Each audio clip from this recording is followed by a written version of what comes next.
Hi everyone, welcome back to Blue Sapphire. It's Isabel here. Today I thought I'd share with you a little process I've been going through each Sunday at some point in preparation for the week ahead. On a popular Facebook group that many of you know from the channel, The Hermit's Cave, we've all been sharing a card each week and working our way through the 78 cards of the tarot. This week we're heading into card number 12, or week number 12. I really can't believe we're already at that point. And so this week we're going to be looking at the Hanged Man, or whatever title the deck creators give to that same card. So what I thought I'd do is share with you my time working out which cards I think I'm going to put on. I've got into the habit of sharing a card a day. I quite like seeing individual cards and being able to look carefully at them. And it has forced me to look at each of my decks in turn and look at the different cards. And I think that's really good, because quite often I've just kind of got a deck, flick through it, play with it a bit, and then put it to one side as the next decks come in. And my collection's grown quite rapidly in the last few months, so I've got a few decks now, so I try and pick 7 unless it's a card that I absolutely adore and I can't narrow it down to that number. So what I thought I'd do is share that with you today. What it also does is it helps me as a learner to find out more. One of the first things I'll do is, aside from diving my way through a collection of decks and piling up the cards, is look at one of my tarot resources. So for example, just to reference, this book is the Tina Gong tarot book that I bought quite early on in my journey, before I'd really explored other things. I've got a few other books now, but I really like this book and the way she lays it out. For anyone interested, you can also, Tina also has designed cards through the Labyrinthos website and through the app, and the cards portrayed in here are one of those sets, although I don't actually have the cards themselves. So in this book she talks about the Hanged Man, upright as surrender, sacrifice, inactivity, waiting, acceptance. Hanged Man finds himself upside down, in this case on a cross, unconcerned about his precarious state. Learn to let himself relax so he didn't deplete his energy, and sort of relaxing and thinking about your cares and sort of to achieve your goals, waiting for the right moment, thinking of the bigger picture, the sacrifices to get there. So it's kind of, the Hangman's a bit of a waiting game. You might feel trapped in a situation, but look at the pictures, look at the sacrifices to get out of that situation. It also might say things are beyond your control, so you just have to relax and face up to that. What I also do when I'm doing this, once I've looked at that, it gives me an idea of what I'm looking for. But then as I pull the individual cards, I might also then look at their respective books just to see where they're so different, what the meaning is from them. As I say, I try to pick 7 favourites. So what I'm going to do is I'll flick through all of them individually first, and then I can start to try and fathom out which ones. So this Hanged Man is taken from the Good Tarot. So the Good Tarot is a bit of a different system. It has some beautiful cards, but it uses some different concepts as well. Here you've got a person upside down with what I assume to be maybe the moon or the sun behind. They're slightly hanging from what looks like a rope, feather. The Good Tarot is very nature based. So I might go to the book and look at that and see what the meanings are. That portrays the care, the suspension in time, the waiting, the letting things come, the relaxing to me.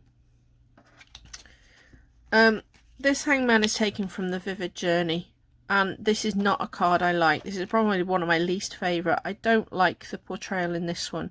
Not that I don't like the deck, it's got some gorgeous cards in, but with this one I suppose I don't like the gaunt figure. From the Rider-Waite you've got like the halo, but I'm not sure that I'm drawn to this portrayal. I kind of see the hanged man or the hanged person as some people call it as well, suspension. That waiting in time, that relaxing into it, that feeling your body, and I'm not sure that that's portrayed for me. So that one's not one of my favourites, so I might put that off to the other side and we can pile as we go. What else have I got here? Well, I've got this one, which not everybody has. It's a self-published deck in the UK called the Lighthouse Tarot, which is growing in popularity. So all the pictures relate obviously to the lighthouse, which you can see here. On this one we've got an anchor, but it's adrift. Maybe you're not grounded, maybe you're not hanging firm. Again, I'm not convinced that this intuitively gives me that sense. I can feel that with the anchor, but I'm not sure where this is heading. I'm not sure that this talks to me about those goals. So I might put that one to one side as well. A few others. This is my Affirmators Tarot. So this is a more sort of fun little, not so little deck. The cards are ridiculously huge, really. I'm not a fan of big cards. This uses lots of maybe animals and just very simple cards, lots of flowers. I've posted a few times with the Affirmators and I usually like them, but again, I'm not sure I like this one. I'm just going to take a look at what the book says for this one to understand a bit more, because I just feel some of their cards really I can really relate to, but I'm not sure what this one's trying to tell me. Yeah, it's kind of like dead end in a maze again. You keep sort of going into the same situation and then sort of turn around. So a fresh perspective on things. Oh, it's talking about looking at things from a brand new baby dinosaur eye. So I think that's probably why we've got this frog sort of harking back to that era and then skipping through life again. So looking at it fresh, and once you've released yourself from that, you'll be hopping. Not sure about that one. That's going to go on the not sure pile at the moment. I reckon that I'll have enough by the time I finish that some of the I don't likes and not sures will disappear. So this is the Anna Kay bought direct from herself, Hanged Man.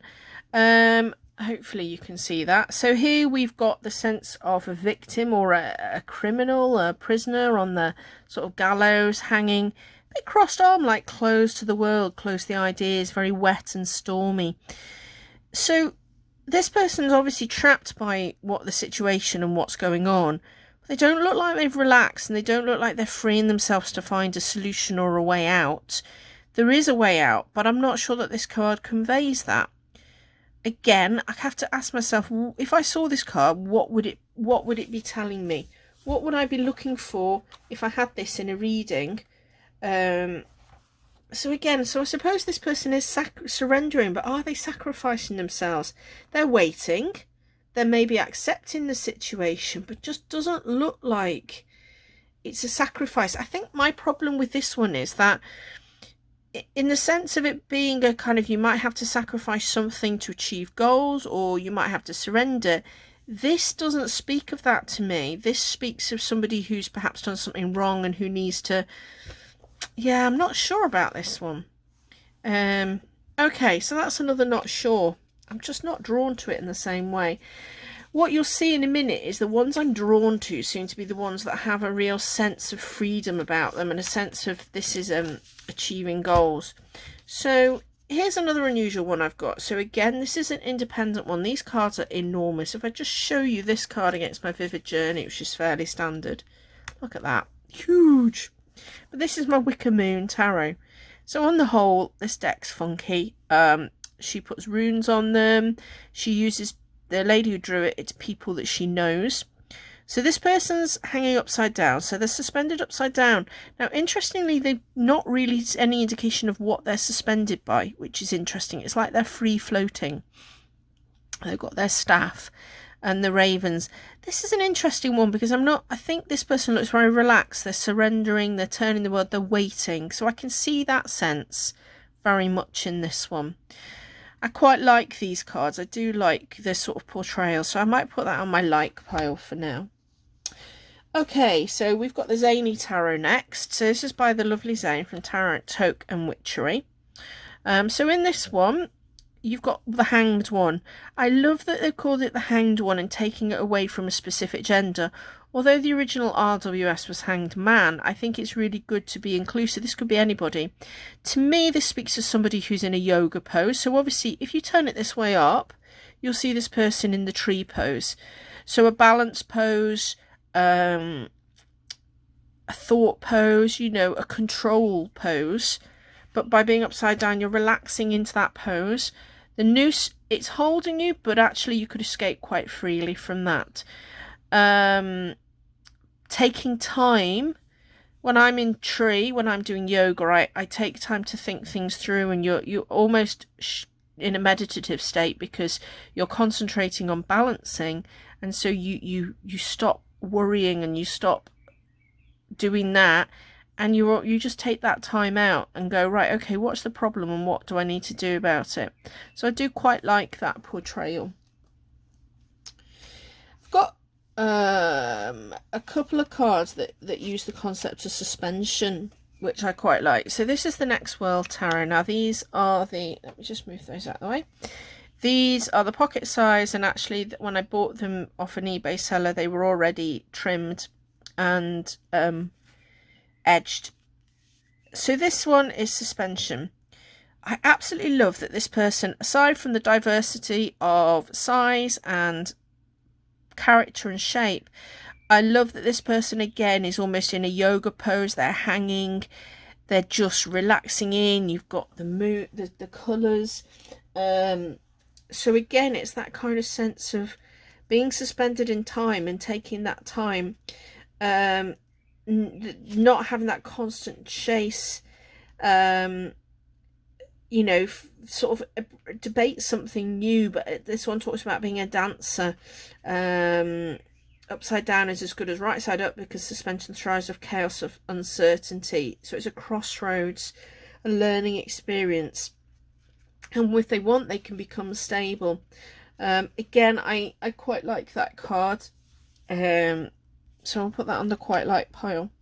So here's my other suspension card. So this is from the Forest of Enchantment. So this one's representing your magician who's kind of gone into the amber and has allowed the amber to swirl around, turn them upside down. And this sense of being suspended in time, suspended in motion. So once the amber solidifies, you're held there and your thoughts are allowed to convey. And there's a dragonfly there, which also is symbolic. I'm not sure about this one. Again, I like the concept and I like the ideas, but I'm not sure how it speaks to me. I kind of have a feeling of being trapped, and I'm not sure that that's what I want with a hangman. Although a lot of them are kind of, they're roped up and they're suspended, I also want that feeling of it's a point in time where you can take time out to make decisions, and then but you have the ability to become free and move forward. So which way you're going to go, what's the next step? So I'm not sure about that one again, so I'm going to put that one to one side. Okay, so then we've got a few more. So we've got the hybrid, which is my new tarot. So this one is the hybrid tarot, which is a tarot oracle Lenormand hybrid basically. So this one is actually a hanged woman. They're using Mary Magdalene here. So they're talking about the concept that she had some really bad stuff said about her, but actually she did some really good things as well. She's on a cross, so again that comes into the sacrifice. She's held by the flowers, but in an instant those could be broken, and it's a slightly quieter, more subtle portrayal, which I like. So I'm going to put that on my like pile for now. Here's the Gill Tarot. So this is a little bit fussy, this system, as far as I'm aware, and I'm still learning. So in this one, you've got somebody who's got bright colours, so showing different spiritual feelings, the sense of lots of stuff going on, hanging from a tree cross by a rose. So again, it could easily be let out. This one again speaks to me of sort of freedom, of expression. Again, the pose suggests kind of up, down, above, below, less trapped, more using it as a way to turn things upside down and revisit something. Again, I quite like that one. And that one's interesting because when I first looked at this card and compared it, say, to the standard Rider-Waite or some of the others, so if I just take, say, the Vivid Journey, when I first looked at this one, I thought, oh no, this isn't right. And then when I looked at it again, actually, I was like, no, actually, the more I look at that and the more I think about what the Hangman says to me intuitively, then the more that card draws me and the more that one pushes me away. And for other people, it'd be completely the other way around. And that's the interesting thing with tarot. You can have a fixed Rider-Waite or a Thoth meaning or a somebody else's meaning, but the bottom line is it can also has to relate to what you think it means to you or to the person you're reading for. Here's one of my new favourite decks, of course. As for many, you've got the Lightseers. Now, this one talks about the Hangman. Interestingly, my gut would tell me that this is potentially a woman. I would have liked to have seen this one called the Hanged Person or the Hanged One again. But I have to say, it's a beautiful card. Again, that feeling of suspension, of turning yourself upside down to reflect on things, to time out, a bit of aerial yoga or something like that.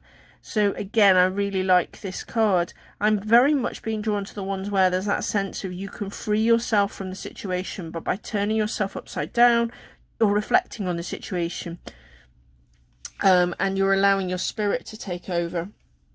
Here we've got the Lunar Soul, another recent acquisition, and I really love one. This one is a hanged one, so I love it. You've got moons, you've got this element. This one is probably closest to your original Rider-Waite because it's a reimagining. And some interesting little elements like the sun making the halo. This person's tied by a rope, but I kind of feel like that wouldn't be difficult to get out of, and the pose isn't. Unlike the pose on the Anna Kay, where I feel like the person is held in that pose in a really stiff way, they like arms crossed, frowning. This person's relaxed into that pose. This person's taking the opportunity to reflect in a different way. This person's thrown themselves upside down to face that. And that one I prefer to this one again. For the last one, I've got the Everyday Witch. So this one's much more playful. So here you've got a witch. Now this witch is tied onto their broomstick, and this person is actually tied by chains and padlocked by chains at the wrists. They don't look stressed, they look calm, and interestingly they have a key, so it's up to them to free their bonds. It's up to them to reflect. They've sacrificed, they're upside down, but they have got a way out. So again, I quite like that one. So at the moment in my quite like pile, I've got the Everyday, the Lunar Soul, the Lightseers, the Gill, the Hybrid, Next World, this is more than 7, the Zany, the Wicker Moon, and the Good. 1, 2, 3, 4, 5, 6, 7, 8, 9. So what I find is that sometimes I get it down to 7, sometimes more. I need to decide. I think therefore that I'm going to scrap my others, so that my choice this week will be from these 9, and really it's about narrowing it down to the ones that I really think represent this well. I think Lightseers is almost certainly going to be in there, and so is the Lunar Soul and the Everyday Witch are definitely favourites. I also like the Zany, very much so. These guys over here have a bit more of a different sense. This one here is interesting. I might look at the book on that one. And then we've got our Wicker Moon. Interesting thoughts here. So basically, when I'm doing this, I kind of narrow it down. And what I'll do at this point is I'll decide whether... Now that's interesting. So this person here in the Wicker Moon is a character called Colin. And he's full of Norse magic and mystery, even without sight. So this guy's blind. He's got inner vision and holds the power of the runes and magic within him, which is why they've got all these little runes around him. Making a sacrifice, looking at things from a different angle, coming to a halt, no movement, lazy, sacrifice, choices worldly, spiritual, moral, striving to adapt to a new situation, time for a restaurant, busy. I do like this one again. It's going to be interesting to decide how I move forward from here. But these are where I'm up to now, and I'd be very tempted actually to have all of these at some point. I think some of them will sit quite nicely in a pair as well. So I need to take some photos, and then I'll be able to share them this week. I'd be interested to know what other people think of an individual card. As I say, I think this is a really interesting exercise to compare an individual card across different decks. it's very easy to pick a deck and flick through the cards and go, oh, that's nice, or I don't like that one. But then when it comes to understanding and the intuitiveness, it's good to compare, I think. But it's just an exercise I thought I'd share with you on video and see what you thought. Please do give me feedback or share your comments, and I look forward to seeing people's cards in the next few weeks as well. Thank you. See you soon, guys. Bye.